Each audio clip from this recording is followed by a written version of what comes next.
Hello and welcome back to Spooktacular Tales. I'm your host, Cass. Today, our topic is on Ed and Lorraine Warren. Many have heard the stories of the world's most prolific demonologists, the Warrens. But, how much do you really know? Sit back and get comfy as we take a dive into Ed and Lorraine Warren. Edward Warren, born September 7th of 1926, and Lorraine Warren, born January 31st, 1927, were American paranormal investigators and authors who participated in some of the world's most well-known hauntings.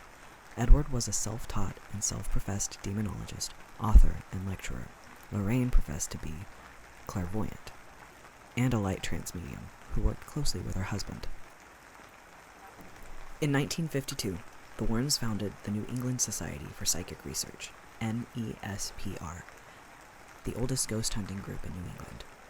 They wrote numerous books about the paranormal and about their private investigations into various reports of paranormal activity. They claim to have investigated over 10,000 cases during their career. The Warrens were among the first investigators in the controversial Amityville haunting. According to the Warrens, the NESPR uses a variety of individuals, including medical doctors, researchers, police officers, nurses, college students, and members of the clergy in its investigations. Ed had a talent for painting and enrolled in Yale's art subsidiary, Perry Art School, in 1951. His paintings depicted mostly haunted houses throughout Connecticut and other ghostly works. Ed withdrew from school after 2 years, and the couple set up pop-up stands throughout the tourist areas of Massachusetts, Vermont, Rhode Island, and coastal Connecticut to sell Ed's paintings.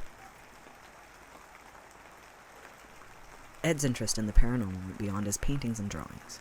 When he heard any report of a structure being haunted, he and Lorraine, a skeptic at the time, would travel to the site to investigate. Ed would stand out in the street and sketch the house, then approach the homeowners with the sketch as a friendly gesture to get invited into the house. It worked. The Warrens' painting-facilitated haunted house tours turned into a more organized effort to investigate hauntings, ultimately leading to the founding of New England Society for Psychic Research. The Warrens said their investigations evolved from mere investigations into more active attempts to drive spirits out in 1965, when they encountered the ghost of a little girl named Cynthia who was looking for her mother.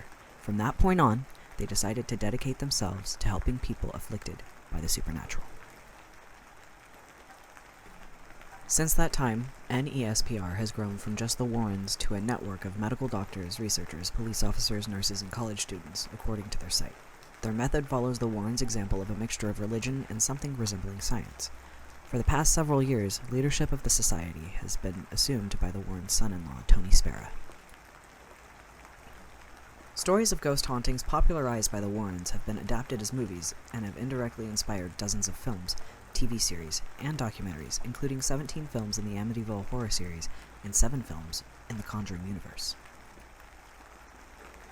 In addition to investigations, Lorraine ran the Warrens Occult Museum, now closed, in the back of her house in Monroe, Connecticut, with the help of Tony Spera. The museum displayed many claimed haunted objects and artifacts from around the world. Many of the artifacts from their most famous investigations were featured.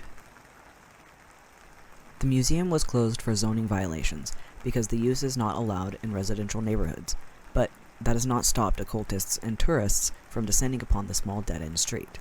Over the years, neighbors had been complaining about tourists knocking on their doors during all hours, looking for the museum.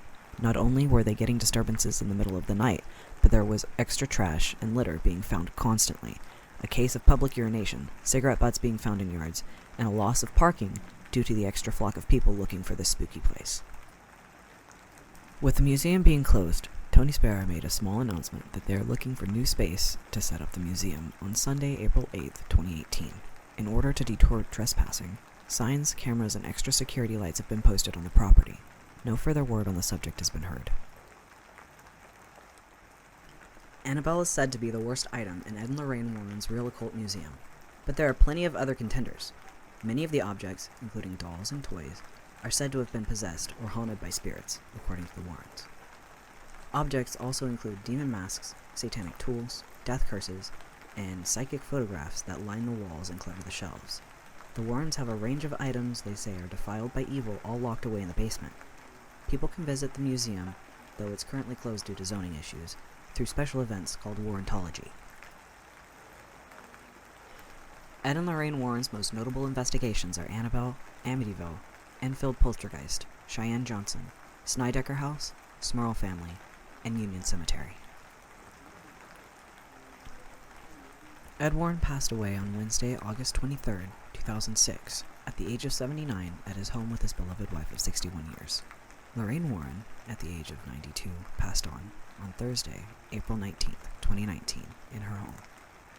Their stories will live on through all their hard work and dedication, through NESPR, through their books, and the major leaps and bounds they've made in uncovering mysteries in the paranormal and supernatural world. Rest in peace, Ed and Lorraine. Thank you.